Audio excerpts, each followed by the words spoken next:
ಕರುಣಾಪಾತ್ರಂ ಭಾರತೀ ಪದಭೂಷಣಂ ಭಾರತೀ ಪದಮಾರೂಢಂ ಭಾರತೀ ತೀರ್ಥಂ ಆಶ್ರಯೇ ವಿದ್ಯಾ ವಿನಯ ಸಂಪನ್ನಂ ವೀತರಾಗಂ ವಿವೇಕಿನಂ ವಂದೇ ವೇದಾಂತ ತತ್ವಜ್ಞಂ ವಿದುಷೇಖರ ಭಾರತೀಂ ವಸುದೇವ ಸುತಂ ದೇವಂ ಕಂಸಚಾಣೂರಮರ್ದನಂ ದೇವಕೀ ಪರಮಾನಂದಂ ಕೃಷ್ಣಂ ವಂದೇ ಜಗದ್ಗುರುಂ.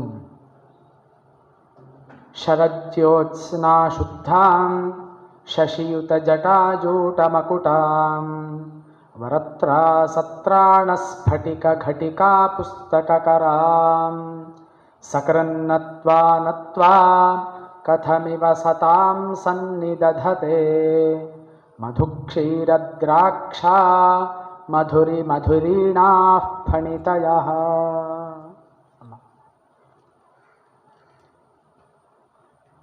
ಮಂಚಮಧ್ಯೆ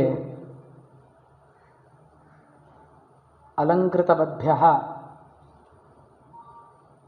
ಕೇಶವ ತಂತ್ರಿವರ್ಯೇಭ್ಯಃ ತೇಷಾಂ ನಮಸ್ಕಾರಂ ಕೃತ್ವಾ ಅತ್ರ ವೈದಿಕ ಮಹಾಶಯಾಃ ಸಮ್ಮಿಲಿತಾಃ. ಮನಸ್ಸಿ बहु आह्लादं भवति. अस्मिन् क्षेत्रे यत्र कुत्रापि वयं गच्छामः तत्र चतुर्वा पञ्चवैदिकाः दृश्यन्ते. अत्र वैदिकानां सम्मेलनं, बहवः वैदिकाः अत्र सन्निहिताः. तस्मात् सर्वेषामपि अहं नमस्कारं कृत्वा श्रीकृष्णस्य चरणारविन्दयोः अपि प्रणम्य यथामति वक्तुम् इच्छामि. ಬಾರಿ ಒಂದು ಒಳ್ಳೆಯ ಒಂದು ಕಾರ್ಯಕ್ರಮ. ವಿಶ್ವವೈದಿಕ ಸಭಾದ ಪುರೋಹಿತ ಸಮ್ಮೇಳನಂ 10ನೇ ವರ್ಷದ್ದು. ನೋಡಿ ಎಂಥ ಒಂದು ವಾತಾವರಣ ನೋಡಿ. ಒಂದು ಶ್ಲೋಕ ನನಗೆ ನೆನಪಾಗ್ತದೆ ಈ ವಾತಾವರಣ ನೋಡುವಾಗ.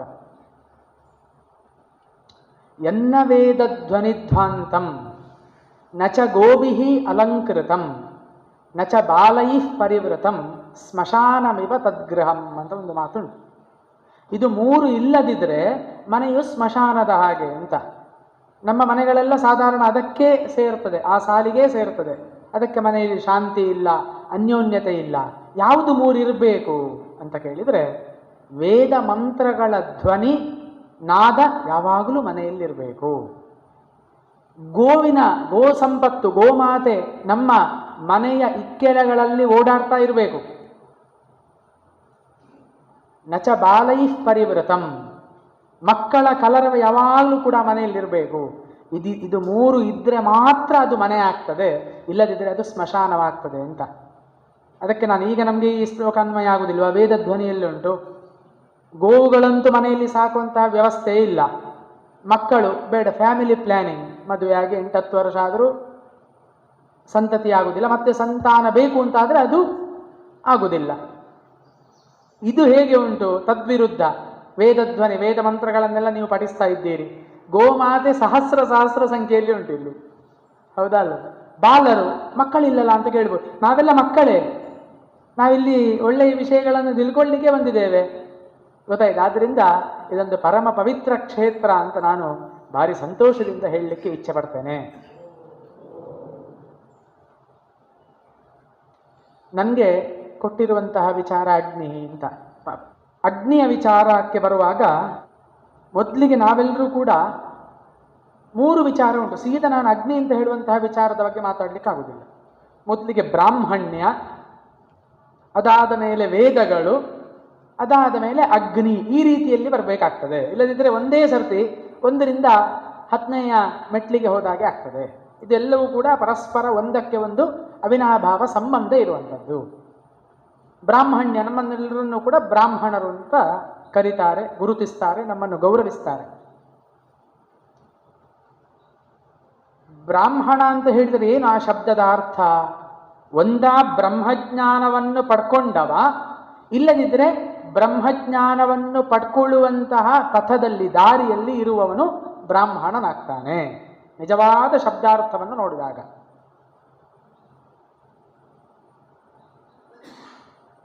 ಆದರೆ ನಮ್ಮಲ್ಲಿ ಇವತ್ತು ಪೌರೋಹಿತ್ಯವನ್ನು ನಾವು ಮಾಡ್ತೇವೆ, ಬೇರೆ ಬೇರೆ ವೃತ್ತಿಗಳನ್ನು ಮಾಡ್ತೇವೆ. ಅದರಲ್ಲಿಯೂ ಕೂಡ ಬ್ರಾಹ್ಮಣನ ಕರ್ತವ್ಯವನ್ನು ಹೇಳುವಾಗ ಶಾಸ್ತ್ರ ಎಷ್ಟು ಸುಂದರವಾಗಿ ಹೇಳ್ತದೆ ಕೇಳಿದರೆ, ಬ್ರಾಹ್ಮಣನಾದವನು ಯಾವ ರೀತಿಯಲ್ಲಿ ಇರಬೇಕು ಅಂತ. ಒಂದು ಕಡೆ ಹೇಳ್ತಾರೆ, ಬ್ರಾಹ್ಮಣಸ್ಯತ್ತು ದೇಹೋಯಂ ನೋಪಭೋಗಾಯ ಕಲ್ಪತೆ ಇಹ ಕ್ಲೇಶಾಯ ಮಹತೆ ಪ್ರೇತ್ಯಾನಂತ ಸುಖಾಯ ಚ ಅಂತ ಹೇಳಿದರು. ಈ ಬ್ರಾಹ್ಮಣನ ದೇಹ ಅಂತ ಹೇಳುವಂಥದ್ದು ಸುಖವನ್ನು ಪಡ್ಕೊಳ್ಳಿಕ್ಕೆ ಇರುವಂಥದ್ದಲ್ಲ. ಜಾಗ್ರತೆಯನ್ನು ಹೇಳ್ತಾ ಇದ್ದಾರೆ ಸ್ಮೃತಿಕಾರರು ನಮಗೆ. ನೋಪಭೋಗಾಯ ಕಲ್ಪತೆ, ಹಾಗಾದರೆ ಯಾವುದಕ್ಕಿರುವಂಥದ್ದು? ಇಹ ಕ್ಲೇಶಾಯ ಮಹತೆ, ಈ ಜನ್ಮದಲ್ಲಿ ಅಂದರೆ ಈ ಶರೀರವನ್ನು ಇಟ್ಟುಕೊಂಡಿರುವಾಗ ತುಂಬ ಕಷ್ಟವನ್ನು ಪಡಲಿಕ್ಕೋಸ್ಕರವಾಗಿ. ಪ್ರೇತ್ಯಾನಂತ ಸುಖಾಯ ಚ, ನಾವು ಇನ್ನೊಂದು ಲೋಕವನ್ನು ಒಪ್ಪುತ್ತೇವೆ, ಇಹ ಮತ್ತೆ ಪರ ಅಂತ ಹೇಳ್ತೇವೆ. ಆ ಪರದಲ್ಲಿ ಶಾಶ್ವತವಾದಂತಹ ಸುಖ ಪಡಲಿಕ್ಕೋಸ್ಕರವಾಗಿ ಈ ಬ್ರಾಹ್ಮಣ ಶರೀರ ಪ್ರಾಪ್ತಿಯಾದಾಗ ವಿಶೇಷವಾದಂತಹ ಜಪ ತಪ ಅನುಷ್ಠಾನ ವೇದಾಧ್ಯಯನವನ್ನು ಮಾಡಿ ಕಷ್ಟಪಡಬೇಕು ಎಂಬುದಾಗಿ ಹೇಳ್ತಾ ಇದ್ದಾರೆ ಯಾರು? ಶಾಸ್ತ್ರಕಾರರು. ಹಾಗಾದರೆ ಅಂತಹ ಬ್ರಾಹ್ಮಣನ ಕರ್ತವ್ಯ ಏನು? ಅವನು ಯಾವ ರೀತಿಯಲ್ಲಿರಬೇಕು? ಎಲ್ಲದಕ್ಕೂ ನೋಡಿ, ನಮ್ಮ ಸಂಸ್ಕೃತ ಭಾಷೆ ಅಂತ ಹೇಳುವಂಥದ್ದು ಆದರೆ ಇದರಲ್ಲಿ ಇಲ್ಲದಿದ್ದದ್ದು ಅಂತ ಇಲ್ಲ. ರಾಮ ಅಂತ ಹೇಳಿದರೆ ಏನು, ಕೃಷ್ಣ ಅಂತ ಹೇಳಿದರೆ ಏನು, ಉದಾಹರಣೆ ಅಗ್ನಿ ಅಂತ ಹೇಳಿದರೆ ಏನು, ಇಂಗ್ಲೀಷಲ್ಲಿ ಫೈರ್ ಅಂತ ಹೇಳ್ತೇವೆ. ಫೈರಿಗೆ ಅರ್ಥ ಹೇಳು ಅಂತ ಹೇಳಿದ್ರೆ ಆಗ್ತದೆ ಅವರಿಂದ? ಯಾರಿಂದ ಆಗುವುದಿಲ್ಲ. ನಮ್ಮಲ್ಲಿ ಅಗ್ನಿ ಅಂತ ಹೇಳಿದರೆ 100 ಜನ 100 ರೀತಿಯ ಅರ್ಥಗಳನ್ನು ವ್ಯುತ್ಪತ್ತಿಗಳನ್ನು ಅದಕ್ಕೆ ಹೇಳಿದ್ದಾರೆ. ಅದಕ್ಕೆ ಹೇಳ್ತಾರೆ ಒಂದು ಕಡೆ, ಭಾರತಸ್ಯ ಪ್ರತಿಷ್ಠೆ ದ್ವೇ ಸಂಸ್ಕೃತಂ ಸಂಸ್ಕೃತಿಶ್ಚ. ಭಾರತಕ್ಕೆ ವಿಶ್ವಗುರುತ್ವ ಉಂಟು ಅಂತಾದರೆ ಎರಡೇ ಕಾರಣ, ಬೇರೆ ಯಾವುದಲ್ಲ. ಇಲ್ಲಿರುವಂತಹ ಸಂಸ್ಕೃತ ಭಾಷೆ, ಇಲ್ಲಿರುವಂತಹ ಸಂಸ್ಕೃತಿ. ಈ ಎರಡು ಕಾರಣದಿಂದ ಭಾರತಕ್ಕೆ ವಿಶ್ವಗುರುತ್ವ ಪ್ರಾಪ್ತಿಯಾಗಿದೆ ಎಂಬುದಾಗಿ ಹೇಳ್ತಾರೆ. ಈ ಬ್ರಾಹ್ಮಣನ ಕರ್ತವ್ಯದ ಬಗ್ಗೆ ಅವಲೋಕನ ಮಾಡಿದಾಗ ಕುಂಭೀಧಾನ್ಯಾ ಅಲೋಲುಪಾ ಅಗೃಹ್ಯಮಾಣ ಕಾರಣಾ ಕಿಂಚಿದಂತರೇಣ ಕಸ್ಯಾಶ್ಚಿದ್ ವಿದ್ಯಾಯಾ ಪಾರಂಗತಾ ತತ್ರ ಭವಂತ ಶಿಷ್ಟಾಃ ಅಂತ ಹೇಳಿ ಪತಂಜಲಿಗಳು ವ್ಯಾಕರಣ ಮಹಾಭಾಷ್ಯದಲ್ಲಿ ಹೇಳಿದಂತಹ ಮಾತು. ಕುಂಭೀಧಾನ್ಯ ಅಂತ ಹೇಳಿದ್ರೆ ಏನು? ಬ್ರಾಹ್ಮಣರು ಕುಂಭೀಧಾನ್ಯರು ಅಂದರೆ ಆ ದಿವಸದ ಊಟಕ್ಕೆ ಏನು ಬೇಕು ಅಷ್ಟು ಮಾತ್ರ ಸಂಪಾದನೆ ಮಾಡಿಕೊಂಡಿರುವವರು ಹೇಳಿದ್ದು. ಕುಂಭೀಧಾನ್ಯ ಶಬ್ದದ ಅರ್ಥ ಹಾಗೆ, ಆ ದಿವಸದ ಊಟಕ್ಕೆ ಬೇಕಾದಂತಹ ಧಾನ್ಯವನ್ನು ಸಂಗ್ರಹಿಸಿಡುವವನು. ಅಲೋಲುಪಾಹ, ಲೋಭ ಇಲ್ಲದವನು. ಲೋಭ ಅಂತ ಹೇಳಿದ್ರೆ ನಾಶ ಇಲ್ಲದವನು. ಅಗೃಹ್ಯಮಾಣ ಕಾರಣಾಹ, ನನಗೆ ಈ ಕೆಲಸ ಮಾಡಿದರೆ ಇಂತಹ ಪ್ರತಿಫಲ ಬರ್ತದೆ ಅಂತ ಹೇಳುವಂತಹ ಮನೋಭಾವನೆ ಇಲ್ಲದವನು. ವೇದಾಧ್ಯಯನವನ್ನು ಮಾಡುವಂಥದ್ದು ಬ್ರಾಹ್ಮಣನ ಆದ್ಯ ಕರ್ತವ್ಯ. ನನಗೆ ವೇದಾಧ್ಯಯನ ಮಾಡಿದರೆ ದುಡ್ಡು ಸಂಪಾದನೆ ಮಾಡ್ಬೋದು ಅಂತ ವೇದಾಧ್ಯಯನ ಮಾಡುವುದಲ್ಲ, ಇದು ನನ್ನ ಆದ್ಯ ಕರ್ತವ್ಯ. ಯಾವುದೇ ಫಲಾಪೇಕ್ಷೆ ಇಲ್ಲದೆ ನಾನು ವೇದಶಾಸ್ತ್ರಗಳನ್ನು ಓದಬೇಕು ಅಂತ ಹೇಳುವಂತಹ ಮನೋಭಾವನೆ. ಅಗೃಹ್ಯಮಾಣ ಕಾರಣ ಕಿಂಚಿದಂತರೇಣ ಕಸ್ಯಾಶ್ಚಿದ್ ವಿದ್ಯಾಯಾ ಪಾರಂಗತಾ, ಅದು ಭಾರಿ ಮುಖ್ಯವಾದದ್ದು. ಯಾವುದಾದ್ರೂ ಒಂದು ವಿದ್ಯೆಯನ್ನು, ಯಾವುದಾದ್ರೂ ಅಂತ ಹೇಳಿದರೆ ಏನು, ಬ್ರಾಹ್ಮಣ ಅಂತ ಹೇಳಿದರೆ ಮೊದಲು ಬರುವುದೇ ವೇದವಿದ್ಯೆ. ಯಾವುದೇ ಅಪೇಕ್ಷೆ ಇಲ್ಲದೆ ವೇದ ವಿದ್ಯೆಯನ್ನು ಅಭ್ಯಸಿಸುವವನು ಮಾತ್ರ ಅಲ್ಲ, ಪಾರಂಗತ ಅಂತ ಹೇಳಿದ್ದಾರೆ ಮುಂದೆ. ಅದರಲ್ಲಿ ಒಳ್ಳೆಯ ಪ್ರಭುತ್ವವನ್ನು, ವಿದ್ವತ್ತನ್ನು ಸಂಪಾದನೆ ಮಾಡಿಕೊಂಡಿರಬೇಕು. ಸುಮ್ಮನೆ ವೇದವನ್ನು ಓದಿದರೆ ಸಾಲದು. ಷಡಂಗಗಳು, ಅದಕ್ಕೆ ಸಂಬಂಧಪಟ್ಟಂತಹ ಶಾಸ್ತ್ರ ಇಡೀ ಓದಲಿಕ್ಕೆ ಆಗುವುದಿಲ್ಲ, ಅದರ ಸಾರವನ್ನಾದರೂ ತಿಳ್ಕೊಳ್ಬೇಕು. ತತ್ರ ಭವಂತ ಶಿಷ್ಟಾಃ ಅಂತ ಹೇಳಿ, ಆಗ ನಿಮ್ಮನ್ನು ಉತ್ತಮರಾದ ಬ್ರಾಹ್ಮಣರು ಎಂಬುದಾಗಿ ಹೇಳ್ಬೋದು ಅಂತ ಪತಂಜಲಿಗಳು ಹೇಳ್ತಾ ಇದ್ದಾರೆ. ಎಂತೆಂಥ ಮಾತುಂಟು ನೋಡಿ, ಸುವರ್ಣಾಕ್ಷರದಲ್ಲಿ ನಾವು ಬರೆದಿಡಬೇಕು ಇದನ್ನೆಲ್ಲ. ಇನ್ನೊಂದು ಕಡೆ ಹೇಳ್ತಾರೆ, ಬ್ರಾಹ್ಮಣತ್ವಕ್ಕೆ 3 ಕಾರಣಗಳು ಅಂತ. ವಿದ್ಯಾ ತಪಶ್ಚ ಯೋನಿಶ್ಚ ತ್ರಯಂ ಬ್ರಾಹ್ಮಣ ಕಾರಣಂ. ವಿದ್ಯಾ ತಪೋಭ್ಯಾಂ ಯೋ ಹೀನಃ ಜಾತಿ ಬ್ರಾಹ್ಮಣ ಏವ ಸಹ ಅಂತ ಹೇಳಿದರು. ಮೂರು ಕಾರಣ ಬ್ರಾಹ್ಮಣತ್ವಕ್ಕೆ: ಒಂದು ವಿದ್ಯೆ, ಒಂದು ತಪಸ್ಸು, ಇನ್ನೊಂದು ಜನ್ಮ. ಜನ್ಮವು ಕೂಡ ಒಂದು ಕಾರಣವೇ. ಮುಂದೆ ಹೇಳ್ತಾರೆ, ಈ ಮೂರು ಕಾರಣಗಳಾದರೆ ವಿದ್ಯಾ ತಪೋಭ್ಯಾಂ ಯೋಹೀನಃ ಜಾತಿ ಬ್ರಾಹ್ಮಣ ಏವ ಸಹ. ವಿದ್ಯೆ ಮತ್ತೆ ತಪಸ್ಸಿನಿಂದ ಯಾರು ವಿಮುಖನಾಗಿದ್ದಾನೋ ಅವನು ಜಾತಿಯಲ್ಲಿ ಮಾತ್ರ ಬ್ರಾಹ್ಮಣ. ಅಂದರೆ ಯಾವ ಕರ್ಮದಲ್ಲಿ ಅವನಿಗೆ ಅಧಿಕಾರ ಇಲ್ಲ ಅಂತ ಅರ್ಥ ಸ್ಪಷ್ಟವಾಗಿ. ಅದನ್ನು ಶಾಸ್ತ್ರಕಾರ ಸ್ಪಷ್ಟವಾಗಿ ಹೇಳಬೇಕಾಗಿಲ್ಲ. ಸುಮ್ಮನೆ ಹುಟ್ಟಿದ ಕೂಡಲೇ ಇದರಲ್ಲಿರ್ತದೆ ದೇವಸ್ಥಾನದಲ್ಲೆಲ್ಲ ಬ್ರಾಹ್ಮಣರ ಪಂಕ್ತಿ ಬೇರೆ ಅಂತ, ಅಲ್ಲಿ ಹೋಗಿ ಕೂತ್ಕೊಂಡು ಊಟ ಮಾಡಲಿಕ್ಕೆ ಅವ ಬ್ರಾಹ್ಮಣ ಅಷ್ಟೇ, ನಾನು ಬ್ರಾಹ್ಮಣ ಬೇರೆ ಪಂಕ್ತಿ ಆಗಬೇಕು ಅಂತ. ಗೊತ್ತಾಯ್ತಾ? ವಿದ್ಯೆ ಮತ್ತು ತಪಸ್ಸಿನಿಂದ ಆ ಬ್ರಹ್ಮತ್ವವನ್ನು, ಬ್ರಾಹ್ಮಣತ್ವವನ್ನು ನಾವು ಸಂಪಾದನೆ ಮಾಡಿಕೊಳ್ಬೇಕು. ಬೇರೆ ವರ್ಣದವರಿಗೆಲ್ಲ ಮನಸ್ಸಿಗೆ ಬಂದಾಗ ಇದ್ರೆ ಆಗ್ತದೆ, ನಮಗೆ ಹಾಗಲ್ಲ. ಗೊತ್ತಾಯ್ತಲ್ಲ? ನಮಗೆ ನಮ್ಮದೇ ಆದಂತಹ ಒಂದು ವ್ಯವಸ್ಥೆ ಉಂಟು. ಹೀಗೆ ಆ ಬ್ರಾಹ್ಮಣ ಶಬ್ದಕ್ಕೆ ಅಂತಹ ಒಂದು ಏನು ಶಕ್ತಿ ಉಂಟು, ಅರ್ಥವೂ ಕೂಡ ಇದೆ. ಹೀಗೆ ಬ್ರಾಹ್ಮಣ ಅಂತ ಹೇಳಿ ಬಂದ ಕೂಡಲೇ ನಾನು ಹೇಳಿದ ಎರಡನೇದು ವೇದ. ಮೊದಲಿಗೆ ಬ್ರಾಹ್ಮಣನಾದವನು ವೇದಾಧ್ಯಯನವನ್ನು ಮಾಡಬೇಕು ಅಂತ ಶಾಸ್ತ್ರ ಹೇಳ್ತದೆ. ವೇದಗಳು, ಅದರ ಬಗ್ಗೆ ಎಲ್ಲ ನಾನು ಹೇಳುವುದು ಬೇಡ, ಎಲ್ರಿಗೂ ಕೂಡ ಗೊತ್ತಿರುವಂಥದ್ದು. ಇಷ್ಟಪ್ರಾಪ್ತಿ ಅನಿಷ್ಟ ಪರಿಹಾರಯೋ ಅಲೌಕಿಕಂ ಉಪಾಯಂ ಯೋಗ್ರಂತಹ ವೇದಯತಿ ಸಹ ವೇದ ಅಂತ ಹೇಳಿದರು. ಇಷ್ಟ ಪ್ರಾಪ್ತಿಯಾಗಬೇಕು, ಅನಿಷ್ಟ ಪರಿಹಾರಕ್ಕೋಸ್ಕರವಾಗಿ ಇರುವಂತಹ ಒಂದು ಮಾರ್ಗ ಅದು ವೇದಾಧ್ಯಯನ. ಅಗ್ನಿಹೋತ್ರ ಫಲಾಹ ವೇದಾಹ ಅಂತ ಹೇಳಿದ್ದಾರೆ. ವೇದಾಧ್ಯಯನವನ್ನು ಮಾಡುವುದರಿಂದ ಅಗ್ನಿಹೋತ್ರಾದಿಗಳನ್ನು ಮಾಡಿದಂತಹ ಫಲಪ್ರಾಪ್ತಿಯಾಗ್ತದೆ ಎಂಬುದಾಗಿ. ಅಂತಹ ವೇದವನ್ನು, ವೇದದಲ್ಲಿಯೂ ಕೂಡ ಸ್ವಶಾಖೆಯನ್ನು, ನನ್ನ ಶಾಖೆ ಯಾವುದು, ಋಕ್ಷಾಖೆಯೋ ಯಜುಶಾಖೆಯೋ ಸಾಮಶಾಖೆಯೋ, ಅದನ್ನು ಶ್ರದ್ಧೆಯಿಂದ ಅಧ್ಯಯನವನ್ನು ಮಾಡಬೇಕು. ಅದು ಬ್ರಾಹ್ಮಣನ ಆದ್ಯ ಕರ್ತವ್ಯ. ಅದರ ಬಗ್ಗೆ ಯಾವ ಸ್ಮೃತಿಗಳಲ್ಲಿ ಯಾಕೆ ವೇದಾಧ್ಯಯನವನ್ನು ಮಾಡಬೇಕು? ನನ್ನ ಕರ್ತವ್ಯ ಅಂತ ಹೇಳುವಂಥದ್ದು ಒಂದು ಲೆಕ್ಕ ಆದರೆ, ವೇದವನ್ನೇ ಎಲ್ಲ ಆಚಾರ್ಯರುಗಳು ಕೂಡ ಪರಮ ಪ್ರಮಾಣ ಅಂತ ಒಪ್ಪಿದ್ದಾರೆ. ಈ ಚಾರ್ವಾಕರು, ಬುದ್ಧರು, ಜೈನರನ್ನೆಲ್ಲ ಬಿಟ್ಟು ಉಳಿದ ಎಲ್ಲ ಆಚಾರ್ಯರು ಕೂಡ ಷಡ್ದರ್ಶನದಲ್ಲಿಯೂ ಕೂಡ ಪರಮ ಪ್ರಮಾಣ ಯಾವುದು, ಅವರವರು ವಾದ ವಿವಾದವನ್ನು ಮಾಡಿ ಕೊನೆಗೆ ವೇದದಲ್ಲಿ ಏನು ಹೇಳಿದ, ಆರ್ಷತ್ವಾತ್ ಸಾಧು, ವೇದದಲ್ಲಿ ಹೀಗೆ ಇರುವುದರಿಂದ ಇದನ್ನು ನಾವು ಪ್ರಮಾಣ ಅಂತ ಒಪ್ಪಬೇಕು ಅಂತ ಎಲ್ಲರೂ ಕೂಡ ವೇದವನ್ನು ಅಷ್ಟು ಮೇಲಿನ ಸ್ಥಾನದಲ್ಲಿ ಇಟ್ಟಿದ್ದಾರೆ. ಅಂತಹ ವೇದದಲ್ಲಿ ಎಲ್ಲ ವಿಚಾರಗಳು ಕೂಡ ಉಂಟು. ಲೌಕಿಕ ವಿಷಯ ಉಂಟು, ವೈದಿಕ ವಿಚಾರಗಳುಂಟು, ಧಾರ್ಮಿಕ ವಿಚಾರಗಳುಂಟು. ಅದು ಹೇಳ್ತಾ ಹೋದರೆ ಅದು ನನ್ನ ವಿಷಯ ಅಲ್ಲ, ಅದು ಮುಗಿಲಿಕ್ಕಿಲ್ಲ. ಆದ್ದರಿಂದ ಅಂತಹ ವೇದಾಧ್ಯಯನವನ್ನು ಮಾಡುವಂಥದ್ದು ನಮ್ಮ ಆದ್ಯ ಕರ್ತವ್ಯ. ಸ್ವರ್ಗ, ನರಕ, ಮೋಕ್ಷ ಇದನ್ನೆಲ್ಲ ನಾವು ನೋಡ್ತೇವಾ? ಇದರ ಎಲ್ಲದರ ವಿಚಾರ ವೇದದಲ್ಲಿ ಇರುವುದರಿಂದ ವೇದಕ್ಕೆ ಅಷ್ಟು ಪ್ರಮಾಣ. ಕಣ್ಣಿಗೆ ಕಾಣದೇ ಇರುವಂತಹ ವಿಚಾರವನ್ನು ಕೂಡ ವೇದಗಳು ನಮಗೆ ಬೋಧಿಸುವುದರಿಂದ, ಭಗವಂತನ ಸ್ತುತಿಯನ್ನು ಮಾಡುವುದರಿಂದ ಆ ವೇದಕ್ಕೆ ಅಷ್ಟು ಶಕ್ತಿ ಇದೆ. ಭಗವಂತನೇ ಹೇಳ್ತಾನಲ್ಲ ಗೀತೆಯಲ್ಲಿ, ಅನ್ನಾದ್ಭವತಿ ಪರ್ಜನ್ಯಾದನ್ನ ಸಂಭವ ಯಜ್ಞ ಕರ್ಮ ಸಮುದ್ಭವ ಅಂತ ಹೇಳಿದ. ಕೊನೆಗೆ ಯಜ್ಞ ಕರ್ಮ ಸಮುದ್ಭವ ಅಂತ ಹೇಳಿ, ಅಲ್ಲಿ ಯಜ್ಞ ಅಂತ ಹೇಳಿದ್ರೆ ಏನು, ಕರ್ಮ ಅಂತ ಹೇಳಿದ್ರೆ ಏನು ಅಂತ ಜಿಜ್ಞಾಸೆ ಬರ್ತದೆ. ಕರ್ಮವು ಕರ್ಮ ಅಂತ ಹೇಳಿದ್ರು ಯಜ್ಞವೇ, ಇಲ್ಲಿ ಪುನಃ ಯಜ್ಞ ಕರ್ಮ ಸಮುದ್ಭವ ಅಂತ ಹೇಳಿದ್ದಾರೆ. ಏನು ಅಲ್ಲಿ ಯಜ್ಞ ಅಂತ ಹೇಳುವಂತಹ ಮೊದಲನೆಯ ಪದಕ್ಕೆ ಅಪೂರ್ವ ಅಂತ ತಗೊಳ್ಬೇಕು. ಅಪೂರ್ವ ಅಂತ ಹೇಳಿದ್ರೆ ಏನು? ಮೀಮಾಂಸಾ ಶಾಸ್ತ್ರದಲ್ಲಿ ಅಪೂರ್ವ ಅಂತ ಹೇಳಿದರೆ ನಾವೀಗ ಯಾಗ ಯಜ್ಞಗಳನ್ನೆಲ್ಲ ಮಾಡ್ತೇವೆ. ನಮ್ಮ ಕಣ್ಣಿಗೆ ಕಂಡ ಹಾಗೆ ನಾವು ಹಾಕಿದ ದ್ರವ್ಯಗಳೆಲ್ಲ ಭಸ್ಮವಾಗಿ ಹೋಗ್ತದೆ, ಹೌದಾ? ಅದರಲ್ಲಿ ಉಂಟಾದಂತಹ ಒಂದು ಪುಣ್ಯ ಫಲ ನಮ್ಮ ಹಿಂದೆ ಇರುತ್ತದೆ. ಅದನ್ನು ಅಪೂರ್ವ ಅಂತ ಕರೀತಾರೆ.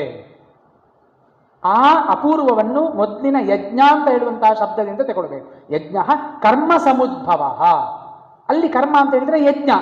ಇಂತಹ ಯಜ್ಞಗಳನ್ನೆಲ್ಲ ಮಾಡುವುದರಿಂದ ಅಪೂರ್ವವು ನಮಗೆ ಏನಾಗ್ತದೆ, ನಮ್ಮ ಜೊತೆಯಲ್ಲಿ ಇರ್ತದೆ. ಮುಂದೆ ಏನು ಹೇಳಿದರು? ಕರ್ಮ ಬ್ರಹ್ಮೋದ್ಭವಂ ವಿದ್ಧಿ. ಈ ಕರ್ಮಗಳು ಹಾಗಾದರೆ ಹೇಗೆ ಉದ್ಭವ ಆಯಿತು ಅಂತ ಕೇಳಿದರೆ, ಬ್ರಹ್ಮ ಅಂದರೆ ವೇದಗಳು, ಎಲ್ಲ ಯಜ್ಞಗಳು ಕೂಡ ವೇದಗಳಿಂದ ಉತ್ಪನ್ನವಾದದ್ದು. ಬ್ರಹ್ಮಾಕ್ಷರ ಸಮುದ್ಭವಂ, ಬ್ರಹ್ಮ ವೇದಗಳು ಎಲ್ಲಿಂದ ಉತ್ಪನ್ನ ಆಯಿತು? ವೇದಗಳು ಅಕ್ಷರ ಸಮುದ್ಭವಂ. ಅಕ್ಷರ ಅಂತ ಹೇಳಿದ್ರೆ ಏನೋ ಬರೆಯುವಂಥ ಅಕ್ಷರಗಳಲ್ಲ, ಭಗವಂತ ಅಂತ ಅರ್ಥ. ಭಗವಂತನ ಶ್ವಾಸೋಶ್ವಾಸದಿಂದ ವೇದಗಳು ಏನಾಯಿತು, ಉದ್ಭವ ಆಯಿತು. ಅದಕ್ಕೆ ವೇದಗಳನ್ನು ಅಪೌರುಷೇಯ ಅಂತ ಹೇಳ್ತೇವೆ. ಯಾರಿಂದಲೂ ಕೂಡ, ಯಾವ ಪುರುಷನಿಂದಲೂ ಕೂಡ ರಚಿಸಲ್ಪಟ್ಟದ್ದಲ್ಲ. ಬ್ರಹ್ಮಾಕ್ಷರ ಸಮುದ್ಭವಂ ತಸ್ಮಾತ್ ಸರ್ವಗತಂ ಬ್ರಹ್ಮ ನಿತ್ಯಂ ಯಜ್ಞೇ ಪ್ರತಿಷ್ಠಿತಂ ಅಂತ. ಅದು ಮುಂದಿನ ಅರ್ಥ ನಮಗೆ ಬೇಡ, ಇಷ್ಟು ಸಾಕು. ಅಂದರೆ ವೇದಗಳ ಉದ್ಭವ ಹೇಗೆ ಆಯಿತು ಅಂತೇಳಿ ಸಾಕ್ಷಾತ್ ಕೃಷ್ಣನೇ ಭಗವದ್ಗೀತೆಯಲ್ಲಿ ಈ ರೀತಿಯಾದಂತಹ ಆದೇಶವನ್ನು ಕೊಟ್ಟಿದ್ದಾನೆ, ಗೊತ್ತಾಯ್ತು. ಅದಕ್ಕೋಸ್ಕರವಾಗಿ ಆ ವೇದಗಳಿಗೆ ಅತ್ಯುನ್ನತವಾದಂತಹ ಸ್ಥಾನ. ವೇದಗಳ 4 ವಿಭಾಗ, ಅದರಲ್ಲಿಯೂ ಕೂಡ ಋಗ್ವೇದವನ್ನು ನಾವು ಅವಲೋಕಿಸುವಾಗ ಋಗ್ವೇದದಲ್ಲಿ ಬೇರೆ ಬೇರೆ ದೇವತೆಗಳ ಸ್ತುತಿಯನ್ನು ಮಾಡಿದ್ದಾರೆ. ಅದರಲ್ಲಿ ಮೊದಲನೆಯ ಸ್ಥಾನ ಯಾರಿಗೆ ಅಂತ ಕೇಳಿದರೆ ಇಂದ್ರನಿಗೆ. ಇಂದ್ರ ಸಂಬಂಧಿಯಾದಂತಹ 250ರಷ್ಟು ಸೂಕ್ತಗಳು ಋಗ್ವೇದದಲ್ಲುಂಟು. ಎರಡನೆಯ ಸ್ಥಾನ ಇರುವಂಥದ್ದು ಅಗ್ನಿದೇವತೆಗೆ. ನೋಡಿ, ಋಗ್ವೇದ ಪ್ರಾರಂಭ ಆಗುವುದೇ ಅಗ್ನಿಮೀಳೆ ಪುರೋಹಿತಂ ಯಜ್ಞಸ್ಯ ದೇವ ಮೃತ್ವಿಜಂ ಹೋತಾರಂ ರತ್ನಧಾತಮಂ ಅಂತ ಸ್ತುತಿ ಮಾಡ್ತೇವೆ. ಮೊದಲಿಗೆ ಅಗ್ನಿ ಶುರುವಾಗುವುದೇ ಅಗ್ನಿ ಅಂತ ಹೇಳುವಂಥದ್ದು, ಹೌದಾ ಅಲ್ವಾ? ಅಂತಹ ಅಗ್ನಿಯನ್ನು ಈಳೆ ಸ್ತುತಿಸ್ತೇನೆ. ಅವನು ಹೇಗಿದ್ದಾನೆ? ಪುರೋಹಿತನಾಗಿದ್ದಾನೆ, ಋತ್ವಿಜನಾಗಿದ್ದಾನೆ. ಅಂತಹ ಅಗ್ನಿಯನ್ನು ಪೂಜಿಸಿದರೆ ಏನು ಸಿಗ್ತದೆ? ಹೋತಾರಂ ರತ್ನಧಾತಮಂ, ಎಲ್ಲ ರೀತಿಯ ಸಂಪತ್ತುಗಳನ್ನು ಅವನು ಅನುಗ್ರಹಿಸ್ತಾನೆ ಎಂಬುದಾಗಿ ಋಷಿಗಳು ಆ ಅಗ್ನಿಯನ್ನು ಈ ರೀತಿಯಲ್ಲಿ ಸ್ತುತಿಸ್ತಾ ಇದ್ದಾರೆ. ಮೊದಲಿಗೆ ಅವನನ್ನು ನಾವು ಮೇಲಿಟ್ಟಾಗಿದೆ, ನಿನ್ನನ್ನು ಸ್ತುತಿಸಿದರೆ ನೀನೆಲ್ಲವನ್ನು ನಮಗೆ ಕೊಡ್ತೀಯ ಅಂತ. ಅವನು ಖಂಡಿತವಾಗಿ ಅನುಗ್ರಹಿಸ್ತಾನೆ. ಅದರಲ್ಲಿಯೂ ಕೂಡ ನಮ್ಮ ಬ್ರಾಹ್ಮಣರಿಗೆ ಮತ್ತೆ ಅಗ್ನಿಗಿರುವ ಸಂಬಂಧ ಒಂದು ಕ್ಷಣ ಯೋಚನೆಯನ್ನು ಮಾಡಿ. ಅಗ್ನಿರ್ದೇವೋ ದ್ವಿಜಾದೀನಾಂ ಅಂತ ಹೇಳಿದ್ದಾರೆ. ನಮಗೆ ಅಗ್ನಿಯನ್ನು ಬಿಟ್ಟು ಬೇರೆ ಯಾವ ದೇವತೆಗಳು ಕೂಡ ಇಲ್ಲ. ಬೇರೆ ಯಾವ ದೇವರ ಪ್ರತಿಮೆ ಇಟ್ಟು ಪೂಜೆ ಮಾಡ್ತೇವೆ ಅಂತ ಹೇಳಿದರೆ ಅದೆಲ್ಲ ತದನಂತರದ್ದು. ನೀವು ಯಾವ ಹಿಂದಿನ ಯುಗಗಳನ್ನು ಅವಲೋಕನ ಮಾಡಿ, ಕೃತತ್ರೇತ ದ್ವಾಪರಾದಿಗಳನ್ನು, ಎಲ್ಲ ಕಡೆಯಲ್ಲಿಯೂ ಕೂಡ ಋಷಿ ಮುನಿಗಳು ಅವರ ಆಶ್ರಮದಲ್ಲಿ ಅಶ್ವಮೇಧ ಯಾಗವನ್ನು, ಸೋಮಯಾಗವನ್ನು, ಗರುಡಚಯನ ಯಾಗವನ್ನು ಮಾಡ್ತಾ ಇದ್ರು ಅಂತ ಕಾಣ್ತದೆ ವಿನಃ ಅವರು ದೇವಸ್ಥಾನ ಕಟ್ಟಿ ದೇವರ ಮೂರ್ತಿ ಸ್ಥಾಪಿಸಿ ಪೂಜೆ ಮಾಡ್ತಿದ್ರು ಅಂತ ಎಲ್ಲಿಯೂ ನಮಗೆ ಕಾಣೋದಿಲ್ಲ, ಗೊತ್ತಾಯ್ತು. ಆದ್ದರಿಂದ ಅಗ್ನಿಯ ಸಂಬಂಧ ನಮಗೆ ಅಷ್ಟು ಅದ್ಭುತವಾದದ್ದು. ಅದಕ್ಕೋಸ್ಕರವಾಗಿ ಒಂದು ಕ್ಷಣ ಬ್ರಾಹ್ಮಣನಾದವನು ಅಗ್ನಿಯನ್ನು ಬಿಡಲಿಕ್ಕಿಲ್ಲ. ಅದಕ್ಕೇನು ಮಾಡ್ತೇವೆ? ಉಪನಯನ ಸಂಸ್ಕಾರ ಆದ ಮೇಲೆ ಅವನು ದಿವಸ ಸಮಿಧಾದಾನ ಮಾಡಬೇಕು. ಸಮಿಧಾದಾನಕ್ಕೆ ಇನ್ನೊಂದು ಹೆಸರೇನು? ಅಗ್ನಿ ಕಾರ್ಯವನ್ನು ಮಾಡಬೇಕು ಅಂತ ಹೇಳ್ತಾರೆ. ಬಿಟ್ಟಿರ್ಲಿಕ್ಕಿಲ್ಲ ಅಗ್ನಿಯನ್ನು. ಆಯಿತು, ಬ್ರಹ್ಮಚಾರಿ ಆದಮೇಲೆ ಸಾಕು, ಗೃಹಸ್ಥನಾದ್ಮೇಲೆ ಬೇಡ ಅಂತ ಹೇಳಿದ್ರೆ ಆಗ್ತದಾ?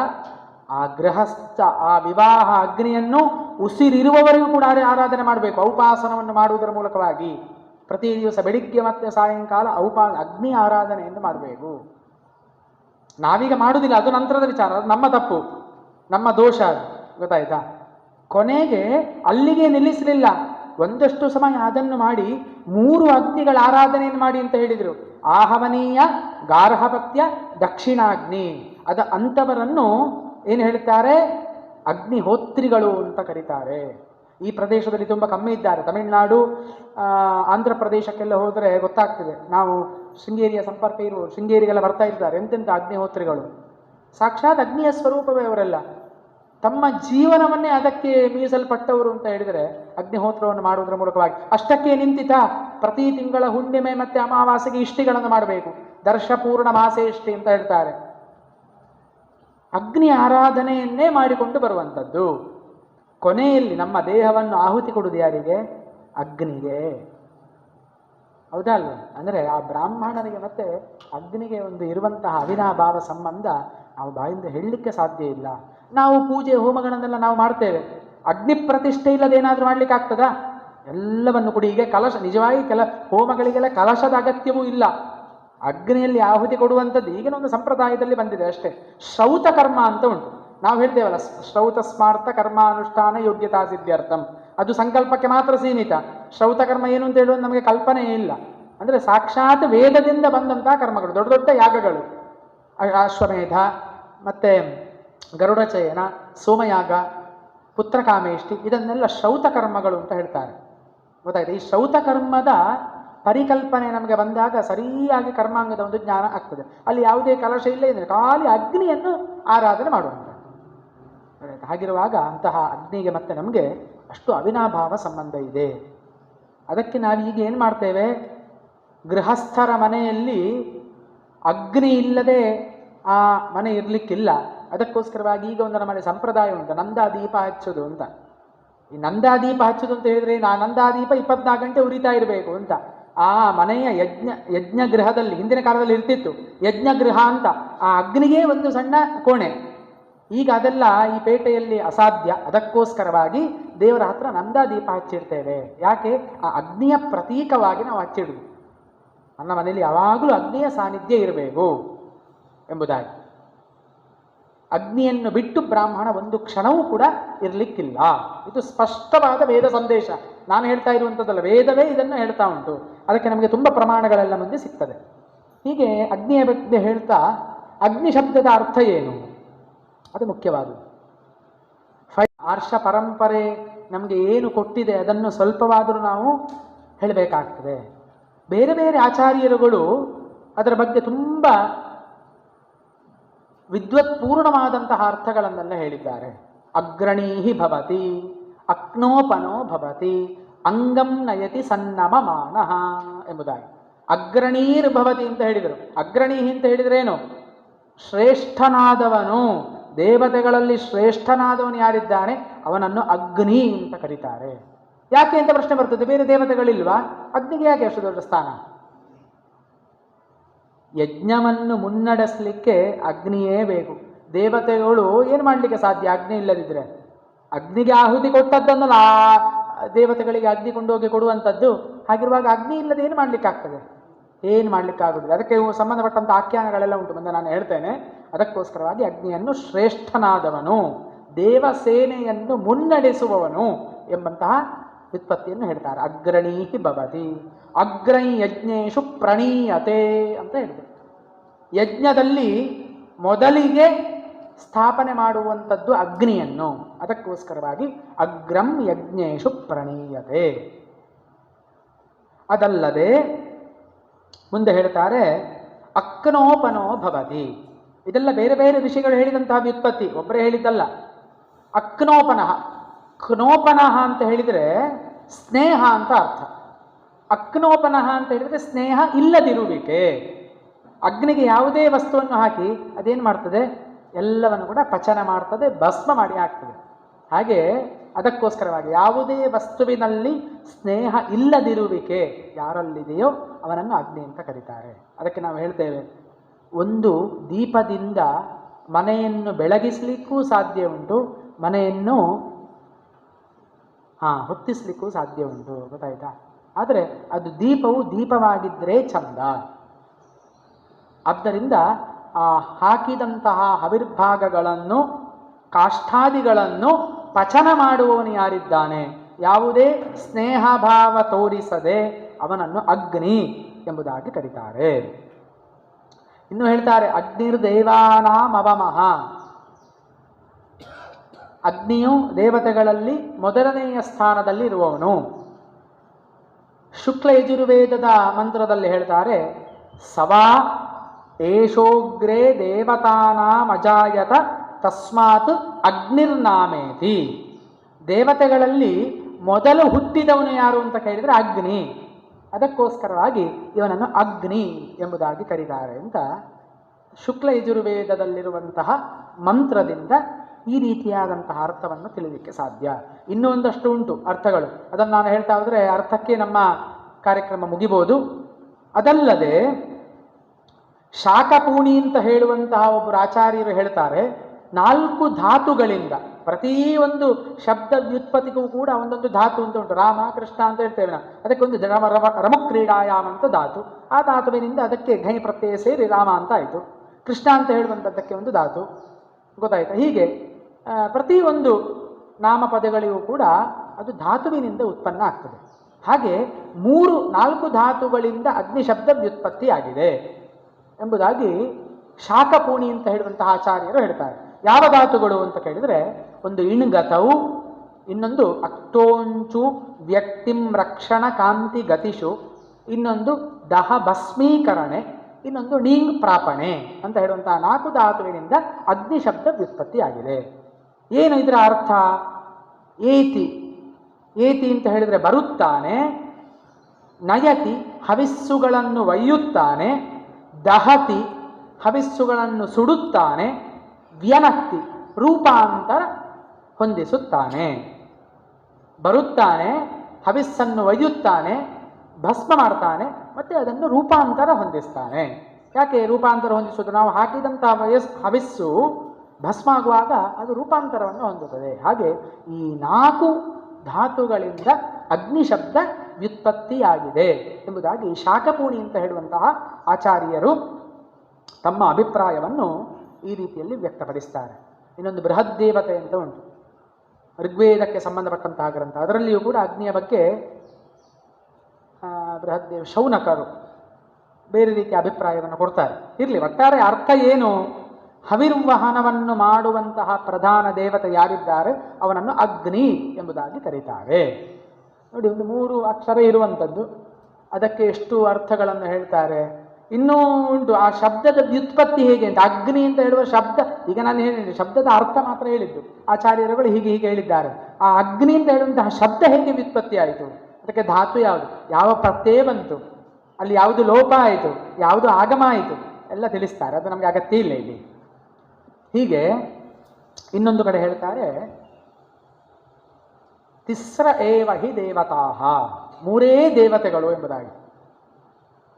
ಯಾರು ಆ 3 ದೇವತೆಗಳು ಅಂತ ಕೇಳಿದರೆ, ಅಗ್ನಿರಸ್ಮಿನ್ ಅಥೇಂದ್ರಸ್ತು ಮಧ್ಯತೋ ವಾಯುರೇವಚ ಸೂರ್ಯೋ ದಿವೀತಿ ವಿಜ್ಞೇಯಾ ತಿಸ್ರ ಏವೇಹ ದೇವತಾಹ ಅಂತ ಹೇಳ್ತಾರೆ.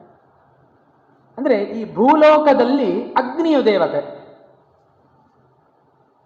ಅಗ್ನಿರಸ್ಮಿನ್ ನಥೇಂದ್ರಸ್ತು ಮಧ್ಯತೋ ವಾಯುರೇವಚ. ಮಧ್ಯ ಅಂತ ಹೇಳಿದ್ರೆ ಅಂತರಿಕ್ಷ ಲೋಕ. ಆ ಅಂತರಿಕ್ಷಕ್ಕೆ ದೇವತೆ ಯಾರು ಅಂತ ಕೇಳಿದ್ರೆ ಇಂದ್ರ ಅಥವಾ ವಾಯು, ಇಬ್ಬರಲ್ಲಿ ಒಬ್ಬರು, ಇಂದ್ರ ಅಥವಾ ವಾಯು. ಸೂರ್ಯೋ ದಿವೀತಿ ವಿಜ್ಞೇಯಾ, ದ್ಯುಲೋಕ ಅಂತ ಉಂಟು, ಸೂರ್ಯಲೋಕ ಅಂತ ಹೇಳ್ತೇವೆ, ಅಲ್ಲಿಗೆ ದೇವತೆ ಯಾರು ಅಂತ ಹೇಳಿದ್ರೆ ಸೂರ್ಯ. ತಿಸ್ರ ಏವ ಹಿ ದೇವತಾ, ಈ 3 ದೇವತೆಗಳು ಎಂಬುದಾಗಿ ನಮಗೆ ಒಂದು ಪ್ರಮಾಣ ಸಿಗ್ತದೆ. ಅದಕ್ಕೋಸ್ಕರವಾಗಿ ಈ ವ್ಯಾಹೃತಿ ಹೋಮ ಮಾಡುವಾಗ ನಾವು ಹೇಳ್ತೇವೆ, ಭೂಸ್ವಾಹ ಅಗ್ನಯ ಇದನ್ನ ಮಮ, ಭುವಸ್ವಾಹ ವಾಯವ ಇದನ್ನ ಮಮ, ಸ್ವಸ್ವಾಹ ಸೂರ್ಯಾಯ ಇದನ್ನ ಮಮ ಅಂತ ಹೇಳ್ತೇವೆ. ಆ 3ರಿಗೆ ಕೊಟ್ಟರೆ ಎಲ್ಲ ದೇವತೆಗಳು ಕೂಡ ಹವಿಸ್ಸನ್ನು ಕೊಟ್ಟಾಗೆ ಆಗ್ತದೆ. 3 ಸ್ತರದಲ್ಲಿರುವಂತಹ ದೇವತೆಗಳಿಗೂ ಕೂಡ ಹವಿಸ್ಸನ್ನು ಕೊಟ್ಟಾಗೆ ಆಗ್ತದೆ. ಭೂಹು ಭುವಃ ಸ್ವಹ. ಅದಕ್ಕೆ ಆ ವ್ಯಾಹೃತಿಗಳಿಗೆ ಅಷ್ಟು ಮಹತ್ವ ಉಂಟು. ತಿಸ್ರ ಏವ ಹಿ ದೇವತಾಹ ಎಂಬುದಾಗಿ ಕೂಡ ನಮ್ಗೆ ಹೇಳ್ತಾರೆ. ಉಳಿದ ದೇವತೆಗಳೆಲ್ಲ ಅವರಲ್ಲಿ ಅಂತರ್ಭಾವಗೊಳ್ತಾರೆ. ಅದರಲ್ಲಿ ಕೂಡ ಪೃಥ್ವಿ ಸ್ಥಾನ, ಭೂಮಿಯಲ್ಲಿರುವಂತಹ ದೇವತೆ ಯಾರು ಅಂತ ಕೇಳಿದ್ರೆ ಅವನ ಅಗ್ನಿಯೇ ಎಂಬುವಂಥದ್ದು ಸ್ಪಷ್ಟವಾದಂತಹ ಮಾತು. ಹಾಗಾದರೆ ಈ ಅಗ್ನಿ ಹೇಗೆ ಹುಟ್ಟಿದ? ಎಲ್ಲದಕ್ಕೂ ಒಂದು ಹುಟ್ಟು ಅಂತ ಹೇಳುವಂಥದ್ದು ಬೇಕಲ್ಲ, ಜನ್ಮ ಅಂತ ಹೇಳುವಂಥದ್ದು ಬೇಕು. ಈ ಅಗ್ನಿಯ ಜನ್ಮ ಹೇಗಾಯಿತು ಹಾಗಾದರೆ ಅಂತ ಕೇಳಿದರೆ, ಸಾಕ್ಷಾತ್ ಶ್ರುತಿಯೇ ಹೇಳ್ತಾ ಇದೆ 3 ವಿಧವಾದಂತಹ ಜನ್ಮ ಅಗ್ನಿಗೆ. ವೇದ ಮಂತ್ರವೇ ಉಂಟು ಅದಕ್ಕೆ ಪ್ರಮಾಣ. ನೋಡಿ, ಮಂತ್ರ ಅಂತ ಹೇಳಿದ್ರೆ ಅದಕ್ಕೆ ಒಂದು ಅರ್ಥ ಹೇಳಿ ಆಯಿತು ಶಾಸ್ತ್ರಕಾರರು. ಮೋಚಯಂತಿ ಚ ಸಂಸಾರ, ಈ ಸಂಸಾರ ಅಂತ ಹೇಳುವಂತಹ ಸುಖ ದುಃಖಗಳ ವ್ಯವಸ್ಥೆಯಿಂದ ಶಾಶ್ವತವಾದಂತಹ ಸುಖವನ್ನು ಕೊಡುವಂಥದ್ದು. ಇದು ಕ್ಷಣಿಕ. ಈ ಸಂಸಾರದಲ್ಲಿ ಒಮ್ಮೆ ಸುಖ ಬರ್ತದೆ, ಒಮ್ಮೆ ದುಃಖ ಬರ್ತದೆ, ಒಮ್ಮೆ 2 ಮಿಶ್ರವಾಗಿರ್ತದೆ. ಯಾವಾಗ ಏನು ಅಂತ ಹೇಳಲಿಕ್ಕೆ ಸಾಧ್ಯ ಇಲ್ಲ. ನಮಗೆ ಶಾಶ್ವತವಾದ ಸುಖ ಬೇಕು. ಅದರಿಂದ ಸಂಸಾರ ದುಃಖದಿಂದ ಬಿಡುಗಡೆಗೊಳಿಸುವಂಥದ್ದು. ಯೋಜಯಂತಿ ಪರೇಶಿವೆ ಅಂದರೆ ಆ ಮೋಕ್ಷದ ವಿಚಾರವಾಗಿ ಅಥವಾ ಮೋಕ್ಷಕ್ಕೆ ನಮ್ಮನ್ನು ಬೇಕಾದಂತಹ ದಾರಿಯನ್ನು ತೋರಿಸುವಂಥದ್ದು, ಮೋಕ್ಷಕ್ಕೆ ಬೇಕಾದಂತಹ ದಾರಿಯನ್ನು ತೋರಿಸುವಂಥದ್ದು. ಮನನತ್ರಾಣ ಧರ್ಮಿತ್ವಾತ್ ತೇನ ಮಂತ್ರ ಇತಿ ಸ್ಮೃತಾಃ. ಮನನವನ್ನು ಮಾಡಿ ಕೊಂಡು ರಕ್ಷಿಸುವಂಥದ್ದು ಯಾವುದಿದೆ ಅದನ್ನು ಮಂತ್ರ ಅಂತ ಕರೀತಾರೆ. ವೇದ ಮಂತ್ರಗಳನ್ನು ನಿಮಗೆ ಪಾಠ ಆಗ್ತದೆ. ಪಾಠ ಆದ ಮೇಲೆ ನೋಡಿ, ಒಂದಷ್ಟು ದಿವಸ ನೀವು ಓದದಿದ್ದರೆ ಅದು ಓದಲಿಕ್ಕೆ ಬರುವುದಿಲ್ಲ, ಎಷ್ಟು ಕಷ್ಟಪಟ್ಟರೂ ಕೂಡ. ಅದೊಂದು ಭಾರಿ ವೇದದಲ್ಲಿರುವಂತಹ ಮರ್ಮ ಅದು. ಒಂದಷ್ಟು ತಿಂಗಳು ಕಾಲ ಓದಲಿಲ್ಲ ಅಂತಾದರೆ ಅದು ಪಾಠ ಆಗಿದಾ ಇಲ್ವಾ ಅಂತಲೇ ಸಂಶಯ ಶುರುವಾಗ್ತದೆ. ಅದಕ್ಕೆ ಮನನವನ್ನು ಮಾಡಿ, ಈಗ ನಮ್ದು ನೋಡಿರಿ, ನಾನು ಹೇಳ್ಕೊಳ್ಳುವಂಥದ್ದು ಸಲಕ್ಷಣ ಘನ ಅಂತ ಒಂದಾಗಿದೆ. ಆದರೂ ಕೆಲವು ಮಂತ್ರ ಹೇಳುವಾಗ ಇದು ಸ್ವರ ಹೀಗೆ ಮಾರೆ ಅಂತ ಸಂಶಯ ಬರ್ತದೆ. ಎಲ್ಲಿಯವರೆಗೆ ಒಮ್ಮೊಮ್ಮೆ ಗಣನಾತ್ವದಲ್ಲೇ ಸಂಶಯ ಬರ್ತದೆ. ಇನ್ನು ಹತ್ರ ಇದ್ದದಂದ್ರೆ ಹೀಗೆಲ್ಲ ಮಾರೆ ಅಂತ, ಹೌದಾ ಮಾರೆ ಅಂತ ನಾವು ಸಂಹಿತಾಮದಲ್ಲೆಲ್ಲ ಹೀಗೆ ಅಂತ ಹೇಳಿದ್ದು. ಅಂದರೆ ಅದು ಅಂಥ ಒಂದು ಜ್ಞಾನ ರಾಶಿ ಅದು, ಗೊತ್ತಾಯ್ತಾ? ಅದು ನೋಡಿ, ಋಷಿ ಪರಂಪರೆ ಆಗ ಹೇಗಿತ್ತು ಈಗಿನ ಕ್ಷಣದವರೆಗೂ ಕೂಡ ಹಾಗೆ ಉಳಿದುಕೊಂಡು ಬಂದಿದೆ. ಇವತ್ತು ನನಗೆ ಸ್ವಲ್ಪ ಬೇರೆ ರೀತಿಯಲ್ಲಿ ಹೇಳುವ ಗಣಾನಂತ ಮಂತ್ರ ಅಂತ ಹೇಳಿದರೆ ಆಗ್ತದಾ? ಅದು ಒಂದೇ ಲೆಕ್ಕ ಹೇಳಿ ಉದಾಸೀನ ಆಯಿತು ಮಾರೆ, ಇವತ್ತು ಬೇರೆ ರೀತಿ ಹೇಳುವ ಅಂತ ಹೇಳಿದರೆ ಆಗುವುದಿಲ್ಲ. ಬೇರೆ ಶಾಲೆಯ ಪಾಠಗಳು ಸಿಲೆಬಸ್ ಚೇಂಜ್ ಆಗ್ತಾ ಇರುತ್ತದೆ, ಅದೇ ಇರುವುದಿಲ್ಲ. ಇದು ಹಾಗಲ್ಲ. ಆ ಋಷಿಗಳು ಹೇಗೆ ನಮಗೆ ಅನುಗ್ರಹಿಸಿದ್ದಾರೆ, ಈಗಲೂ ಕೂಡ ನಾವು ಹೇಳುವಂಥದ್ದು ತಪ್ಪಿರ್ಬೋದು, ಅದು ನಮ್ಮ ದೋಷ, ಗೊತ್ತಾಯ್ತಾ? ಆದರೆ ಆ ಒಂದು ಪಾಠ ಪದ್ಧತಿ ವ್ಯವಸ್ಥೆ, ಸ್ವರಗಳ ವರ್ಣಗಳ ಒಂದು ವ್ಯವಸ್ಥೆ ಈಗಲೂ ಕೂಡ ಅನೂಚಾನವಾಗಿ ಮುಂದುವರೆದುಕೊಂಡು ಬಂದಿದೆ. ನೋಡಿ ಎಂಥ ಒಂದು ವ್ಯವಸ್ಥೆ. ಅದಕ್ಕೆ ಶ್ರುತಿ ಅಂತ ಹೇಳೋದು. ಶ್ರುತಿ ಅಂತ ಹೇಳಿದ್ರು ಕೇಳಿ ಕೇಳಿ, ಗುರುವಿನಿಂದ ಶಿಷ್ಯ, ಶಿಷ್ಯನಿಂದ ಅವನ ಶಿಷ್ಯ, ಆ ಪರಂಪರೆಗೆ ಬಂದಂತಹ ಒಂದು ರಾಶಿ ಅದು ವೇದ ರಾಶಿ. ಅದಕ್ಕೆ ವೇದಕ್ಕೆ ಅಷ್ಟು ಮಹತ್ವ. ಅದರಿಂದ ಆ ವೇದ ಮಂತ್ರಗಳನ್ನು ಸ್ಪಷ್ಟವಾಗಿ ನಾವು ಹೇಳಬೇಕು, ಗೊತ್ತಾಯ್ತು? ಅಲ್ಲಿ ಹೇಳ್ತಾರ, ಅದು ಹೇಳಿದಲ್ಲ ಆಗ, ಎನ್ನ ವೇದ ಧ್ವನಿಧ್ವಾಂತಂ, ವೇದದ ಧ್ವನಿ ಎಲ್ಲಿ ಉಂಟು ಅಲ್ಲಿ ಯಾವ ಒಂದು ನೆಗೆಟಿವ್ ಎನರ್ಜಿಗೂ ಕೂಡ ಅವಕಾಶವೇ ಇಲ್ಲ, ಗೊತ್ತಾಯ್ತು? ಹಾಗೆ ಅಂತಹ ಅಗ್ನಿಗೆ 3 ವಿಧವಾದಂತಹ ಜನ್ಮಗಳು. ನಾನು ಮಂತ್ರ ಹೇಳಿದೆ, ಅದಕ್ಕೆ ಪರಮ ಪ್ರಮಾಣವಾದದ್ದು ಋಗ್ವೇದದಲ್ಲೇ ಬರುವಂತಹ ಮಂತ್ರ. ತ್ರೀಣಿ ಜಾನ ಪರಿಭೂಷಂತ್ಯಸ್ಯ ಸಮುದ್ರ ಏಕಂ ದಿವ್ಯೇಕಮಪ್ಸು. ಯಾವುದು ಹಾಗಾದರೆ ಆ 3 ವಿಧವಾದಂತಹ ಜನ್ಮ? ಅಂದರೆ ಅಗ್ನಿಯು ಎಲ್ಲ ಪ್ರಪಂಚದಲ್ಲಿ ತುಂಬಿ ಹೋಗಿದ್ದಾನೆ, ಎಲ್ಲದರಲ್ಲಿಯೂ ಕೂಡ ಅವನ ತತ್ವ ಉಂಟು ಅಂತ ಹೇಳುವಂಥದ್ದಕ್ಕೆ ಇಂತಹ ಮಂತ್ರಗಳು ನಮಗೆ ಪ್ರಮಾಣವಾಗಿದೆ. ಸಮುದ್ರದಲ್ಲಿ ಅಪ್ಸು, ಬಡಬಾನಲ ರೂಪದಲ್ಲಿ ಅಗ್ನಿ ಇದ್ದಾನೆ, ಅವನ ಜನ್ಮ ಅಲ್ಲಿ ಆಗಿದೆ. ಸಮುದ್ರ ಏಕಂ ತ್ರೀಣಿ ಜಾನ ಪರಿಭೂಷಂತ್ಯಸ್ಯ ಸಮುದ್ರ ಏಕಂ ದಿವಿ ಅಂತ ಹೇಳಿದ್ರು. ದಿವಿ ಅಂತ ಹೇಳಿದ್ರೆ ಏನು? ದ್ಯುಲೋಕದಲ್ಲಿ ಆದಿತ್ಯನ ರೂಪದಲ್ಲಿ ಅವನ ಜನ್ಮ ಆಗಿದೆ, ಆದಿತ್ಯನ ರೂಪದಲ್ಲಿ ಅವನಿದ್ದಾನೆ, ದ್ಯುಲೋಕ ಅಂತ ಹೇಳ್ತೇವೆ ನಾವು ಅದಕ್ಕೆ. ಅಪ್ಸು, ಅಪ್ಸು ಅಂತ ಹೇಳಿದ್ರೆ ನೀರು ಅಂತ ಅರ್ಥ. ಮಿಂಚು, ಮಿಂಚು ಉತ್ಪಾದನೆ ಆಗುವಂಥದ್ದು ನೀರಿನಿಂದ, ಗೊತ್ತಾಯ್ತು? ಹಾಗೆ ಮಿಂಚಿನ ರೂಪದಲ್ಲಿ ಎಲ್ಲಿದ್ದಾನೆ ಅವನು? ಅಂತರಿಕ್ಷ ಲೋಕದಲ್ಲಿದ್ದಾನೆ. ಒಂದು ಸಮುದ್ರದಲ್ಲಿ ಬಡಬಾನಲ ರೂಪದಲ್ಲಿದ್ದಾನೆ, ದ್ಯುಲೋಕದಲ್ಲಿ ಆದಿತ್ಯನ ರೂಪದಲ್ಲಿದ್ದಾನೆ, ಅಂತರಿಕ್ಷದಲ್ಲಿ ಅವನು ಮಿಂಚಿನ ರೂಪದಲ್ಲಿದ್ದಾನೆ. ಮಿಂಚನ್ನು ಅಗ್ನಿ ಅಂತ ನಾವು ಒಪ್ಪುದಿಲ್ವಾ? ಹೇಳ್ತೇವಲ್ಲ, ಅಗ್ನಿಯೇ ಅಲ್ಲ, ಸ್ಪಷ್ಟ ನಮಗೆ ನೋಡುವಾಗ ಗೊತ್ತಾಗ್ತದೆ. ಹೀಗೆ 3 ವಿಧವಾದಂತಹ ಜನ್ಮಗಳು.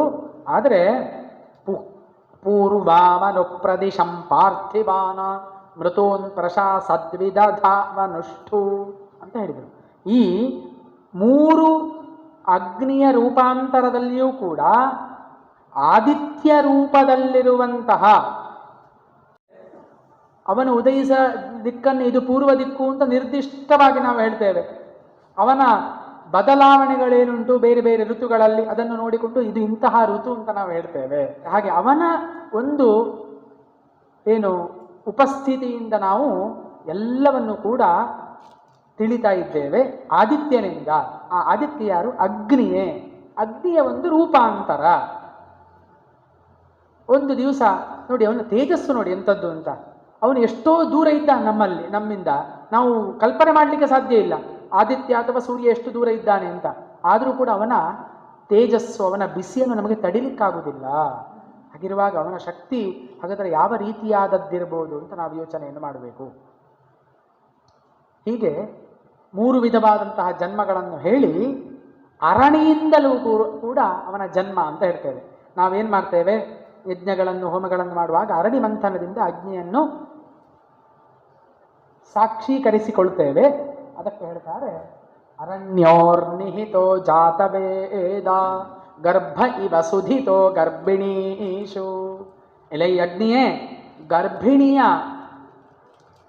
ಉದರದಿಂದ ಹೇಗೆ ಶಿಶು ಜನಿಸ್ತದೋ ಹಾಗೆಯೇ ನೀನು ಈ ಅರಣಿಯಿಂದ ನಿನ್ನ ನಿಜವಾದಂತಹ ರೂಪವನ್ನು ತೋರಿಸು. ಅದರಲ್ಲಿ ಏನು ನೀನು ಸೂಕ್ಷ್ಮ ರೂಪದಲ್ಲಿ ಅಡಗಿದ್ದಿ ಸ್ಥೂಲ ರೂಪನಾಗಿ ನಮಗೆ ಗೋಚರವನ್ನು ಮಾಡು ಎಂಬುದಾಗಿ ಆ ಇದರಲ್ಲಿ ಯಾವುದು ಅರಣಿಯಿಂದ ಅಗ್ನಿಯ ಜನನ ಹೇಗಾಗ್ತದೆ ಅದೂ ಕೂಡ ಅಗ್ನಿಯ ಜನನಕ್ಕೆ ಒಂದು ಸಾಧನ ಎಂಬುದಾಗಿ ನಮಗೆ ವೇದಗಳೇ ಹೇಳ್ತಾ ಇದೆ.